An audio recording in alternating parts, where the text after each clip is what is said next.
Santa loves them, your kids love them, and frankly, what would Christmas be without Christmas cookies? So I'm gonna show you how Icebox cookies are the perfect cookie because you can make the dough ahead of time, freeze them, slice them, and bake them. And I've got some cute ways to decorate them. Icebox cookie dough is a classic recipe. Some people call them refrigerator cookies. I've got some dough right here that I already made yesterday and I've refrigerated overnight. I'm gonna turn this cookie dough into 3 different adorable holiday cookies. I rolled it to about 2 inches in diameter. Now what I'm gonna do is I'm gonna cut it, and out of 1 roll, you should be able to get 24 cookies. Now I'm just gonna put these in the oven at 350 degrees for about 8 to 10 minutes. To decorate our little reindeer cookies, I'm starting with an eggnog nutmeg frosting. Now I'm just gonna top these off with a little sanding sugar. To make them look like little reindeer, I'm using some sparkle gel in black, and I'm just gonna draw 2 little parentheses, and then I'm gonna add little antlers like that. And then of course you need 2 little eyes.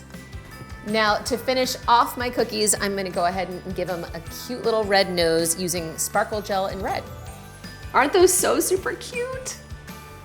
Next, I'm gonna make holiday cheer cookies that are in the shape of wreaths. These are so easy to make. So again, I've got my Icebox cookie dough, and I'm using an icing tip that's got about a 1/2 inch opening at the top. It's a 2A tip in case you're interested. And all I'm gonna do is just cut open a little hole to make our wreath shape, just like that. Now I'm just gonna pop these in the oven. Once these have cooled, it's time to decorate them, and my little secret weapon here is the green decorating icing that already comes inside of a pack. And the coolest thing, you guys, is that it's got a star tip right on it that's gonna make that really cool wreath texture that we want for these cookies. Now I'm gonna top these off with some sugar crystals. They're a little bit coarser than sanding sugar, so it's gonna kind of give it that feeling of like freshly fallen snow.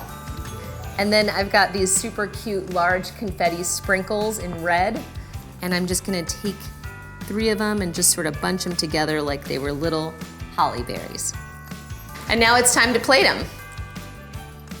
And for these Let It Snow cookies, grab a toothpick. I'm just gonna go ahead and draw a snowflake on each one. Remember that no 2 snowflakes are alike, so you can really have fun with this. Look at how cute these are. They look like little snowflakes. And once they've cooled, it's time to decorate them. I'm going to brush them with a little bit of blue food coloring that I've added some water to. And now I'm just gonna add a little bit of white cookie icing around the outside. Then I'm gonna just dip this in the sanding sugar. And there we go. How cute are those? Now your cookies are perfectly decorated to share. They're great for a holiday party, maybe even a cookie exchange, or just box them up and give them to your neighbors. And you know what they say, a balanced diet is a Christmas cookie in each hand.